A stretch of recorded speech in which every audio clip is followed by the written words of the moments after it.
Hello दोस्तों, हमारे channel कहानियाँ आर एक में आप सभी का स्वागत है। जैसा कि हम डेली आप लोगों को एक नई कहानी लेकर आती हूँ, इसी तरह आज भी एक नई कहानी लेकर आई हूँ जिसका शीर्षक है पाखंड। आखिर क्या जान गई थी बहू। चलो शुरू करते हैं अपनी कहानी। दीदी जी, हमारी बात मानो तो आप भी पहाड़ी वाली माता के पास हो आओ, फिर देखना आपके सिर का दर्द कैसे गायब हो जाता है।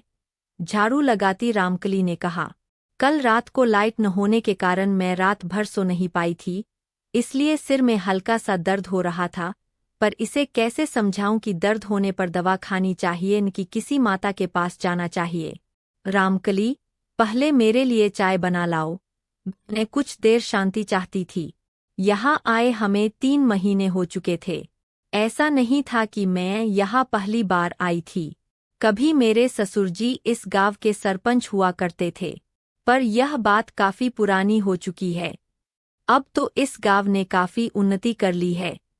30 साल पहले मेरी डोली इसी गांव में आई थी, पर जल्द ही मेरे पति की नौकरी शहर में लग गई और धीरे धीरे बच्चों की पढ़ाई लिखाई के कारण यहाँ आना कम हो गया। मेरे सास ससुर की मृत्यु के बाद तो यहाँ आना एकदम बंद हो गया। अब जब हमारे बच्चे अपने अपने काम में रम गए और पति रिटायर हो गए, तो फिर से एक बार यहाँ आना जाना शुरू हो गया। मेम साहब, चाय। रामकली ने मुझे चाय लाकर दी। अब तक सिरदर्द कुछ कम हो गया था। सोचा थोड़ी देर आराम कर लूं, पर जैसे ही आंखें बंद की, गली में बज रहे ढोल की आवाजें सुनाई देने लगीं। दीदी जी, आज पहाड़ी माता की चौकी लगनी है न, उसके लिए ही पूरे गांव में जुलूस निकल रहा है। आप भी चलकर दर्शन कर लो। यह पहाड़ी वाली माता कौन है? मैंने पूछा, पर रामकली मेरी बात को अनसुना करके जय माता दी कहती हुई चली गई। थोड़ी देर बाद ढोल का शोर दूर जाता सुनाई दिया। तभी रामकली आकर बोली, लो दीदी, माता रानी का प्रसाद, और फिर अपने काम में लग गई। कुछ दिनों बाद रामकली ने मुझसे छुट्टी मांगी। मैंने छुट्टी मांगने का कारण पूछा तो बोली, दीदी, माता की चौकी पर जाना है। मैंने ज्यादा नानुकर किए बिना छुट्टी दे दी। मेरे पति अपना अधिकतर समय मेरे ससुरजी के खेतों पर ही बिताते। सेवानिवृत्त होने के बाद यही उनका शौक था। मैं घर पर कभी किताबें पढ़कर तो कभी टीवी देखकर समय बिताती थी। पास पड़ोस में कम ही जाती थी। अगले दिन जब रामकली वापस आई तो बस सारा वक्त माता का ही गुणगान करती रही। शुरू में मुझे ये बातें बोर करती थीं, पर फिर धीरे धीरे मुझे इनमें मज़ा आने लगा। मैंने भी इस बार चौकी में जाने का मन बना लिया। सोचा थोड़ा टाइम पास हो जाएगा। मैंने रामकली से कहा तो वह खुशी से झूम उठी और बोली, दीदी, यह तो बहुत अच्छा है। आप देखना, आपकी हर मुराद वहाँ पूरी हो जाएगी। कुछ दिनों बाद मैं भी रामकली के साथ मंदिर चली गई। इस मंदिर में मैं पहले भी अपनी सास के साथ कई बार आई थी, पर अब तो यह मंदिर पहचान में नहीं आ रहा था। एक छोटे से कमरे में बना मंदिर विशाल रूप ले चुका था। जहाँ पहले सिर्फ एक फूल की दुकान होती थी, वहीं अब दर्जनों प्रसाद की दुकानें खुल चुकी थीं और इतनी भीड़ की पूछो मत। रामकली मुझे सीधा आगे ले गई। मंच पर एक बड़ा सिंहासन लगा हुआ था। रामकली मंच के पास खड़े एक आदमी के पास जाकर कुछ कहने लगी, फिर वह आदमी मेरी ओर देखकर मुस्कराते हुए नमस्ते करने लगा। मैंने भी नमस्ते का जवाब दे दिया। रामकली फिर मेरे पास आकर बोली, दीदी, वह मेरा पड़ोसी राजेश है। जब से माताजी की सेवा में आया है, इसके वारे न्यारे हो गए हैं। पहले इसकी बीवी भी मेरी तरह ही घरों में काम करती थी, पर अब देखो माता की सेवा में आते ही इनके भाग खुल गए। आज इनके पास सब कुछ है। थोड़ी देर बाद वहां एक 30 से 35 वर्ष की महिला आई, जिसने गेरुआ वस्त्र पहन रखे थे। माथे पर बड़ा सा तिलक लगा रखा था और गले में रुद्राक्ष की माला पहनी हुई थी। उसके मंच पर आते ही सब खड़े हो गए और जोर जोर से माताजी की जय हो बोलने लगे। सब ने बारी बारी से मंच के पास जाकर उनके पैर छुए, पर मैं मंच के पास नहीं गई, नहीं मैंने उनके पैर छुए।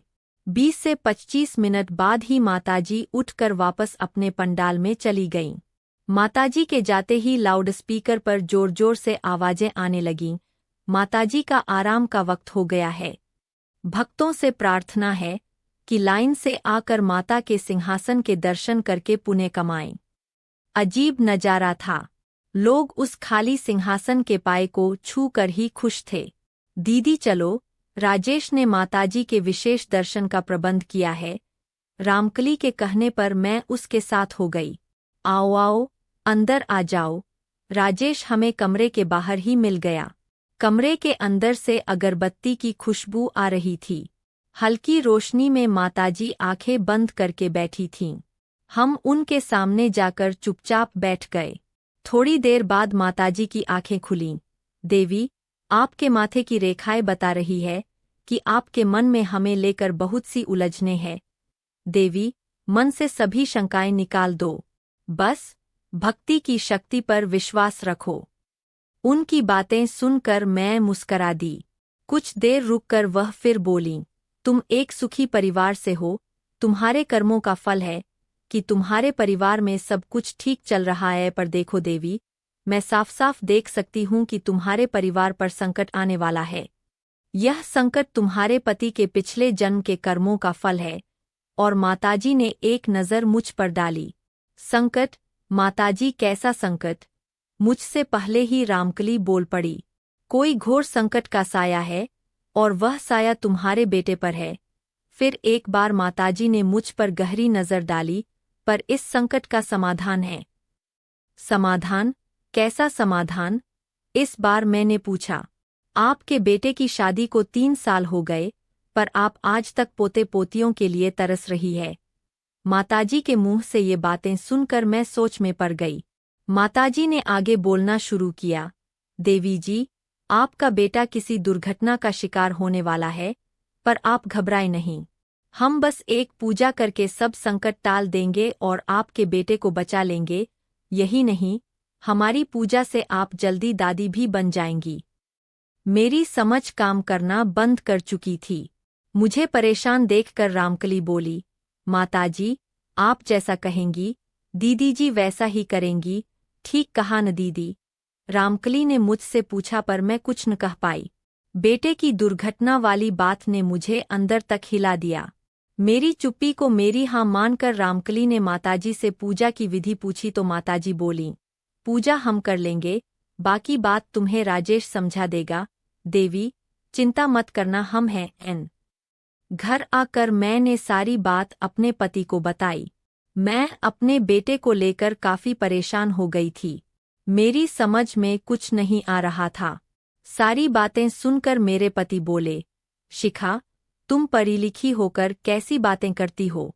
ये सब इनकी चालें होती है। भोली भाली औरतों को कभी पति की तो कभी बेटे की जान का खतरा बताकर और मर्दों को पैसों का लालच देकर ठगते हैं। तुम बेकार में परेशान हो रही हो।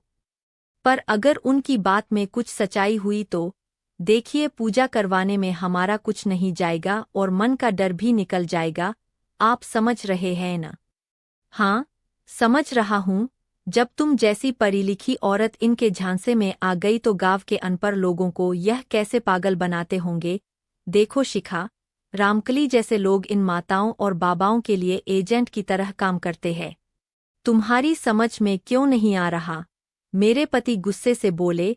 फिर मेरे पास आकर बोले, तुम इस माता को नहीं जानती।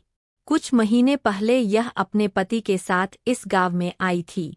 पति मेहंत बन गया और यह माता बन गई।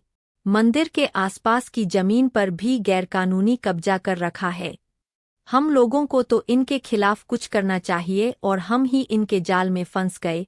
शिखा, सब भूल जाओ और अपने दिमाग से डर को निकाल दो। पति के सामने तो मैं चुप हो गई, पर सारी रात सो नहीं पाई। अगले दिन रामकली ने आकर बताया कि पूजा के लिए 5,000 रुपये लगेंगे। मैंने पति के डर से उसे कुछ दिन टाल दिया, पर मन अब किसी काम में नहीं लग रहा था। 3 दिन बीत गए। इन तीनों दिनों में मैं कम से कम 7 बार अपने बेटे को फोन कर चुकी थी, पर मेरा डर कम नहीं हो रहा था। 1 हफ्ता बीत चुका था। दिल में आया कि अपने पति से एक बार फिर बात करके देखती हूँ, पर हिम्मत नहीं कर पाई। फिर एक दिन रामकली ने आकर बताया कि माताजी ने कहा है कि कल पूर्णिमा है, पूजा कल नहीं हुई तो संकट टालना मुश्किल हो जाएगा। मेरे पास कोई जवाब नहीं था। रामकली के जाने के बाद मन में गलत विचार आने लगे। मैंने बिना अपने पति को बताए पैसे देने का फैसला कर लिया। मैंने सोचा कि कल पूजा हो जानी चाहिए, इसके लिए मुझे अभी पैसे रामकली को दे देने चाहिए। यह सोचकर मैं रामकली के घर पहुंच गई। वहां पता चला कि वह मंदिर गई है। मेरे पति के आने में अभी वक्त था, इसलिए मैं तेज तेज कदमों से मंदिर की ओर चल दी। मंदिर में आज रौनक नहीं थी, इसलिए मैं सीधी माताजी के कमरे की ओर चल दी। माता के कमरे के बाहर मेरे कदम रुक गए। अंदर से रामकली की आवाजें आ रही थीं।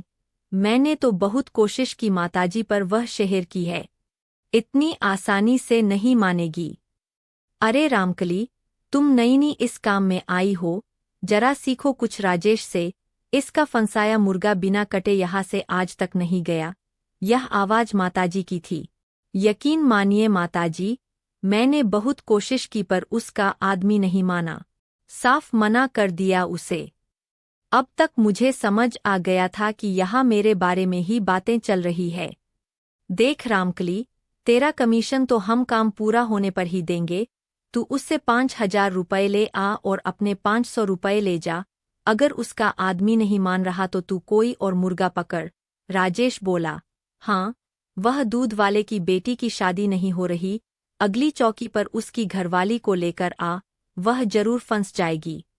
बाहर खड़े खड़े सब सुनने के बाद मुझे खुद पर गुस्सा आ रहा था। मैं वहां से चली आई, पर अंदर ही अंदर मैं खुद को कोस रही थी कि मैं कैसे इनके झांसे में आ गई। मेरी आंखें भर चुकी थीं और खुल भी चुकी थीं। कितने सही थे मेरे पति, जो इन लोगों को पहचान गए थे। शाम को जब मेरे पति घर आए तो मैंने उनको एक लिफाफा दिया। यह क्या है? उन्होंने पूछा। आपने ठीक कहा था, इन पाखंडियों के चक्कर में नहीं आना चाहिए। ये जाल बिछाकर इस तरह फंसाते हैं कि शिकार को पता भी नहीं चल पाता और उसकी जेब खाली हो जाती है। मैंने कहा, आप लोगों को यह हमारी कहानी कैसी लगी हमें कमेंट बॉक्स में जरूर बताइएगा, ताकि हम इसी तरह और पाखंड के ऊपर कहानी बना सके। थैंक यू, धन्यवाद।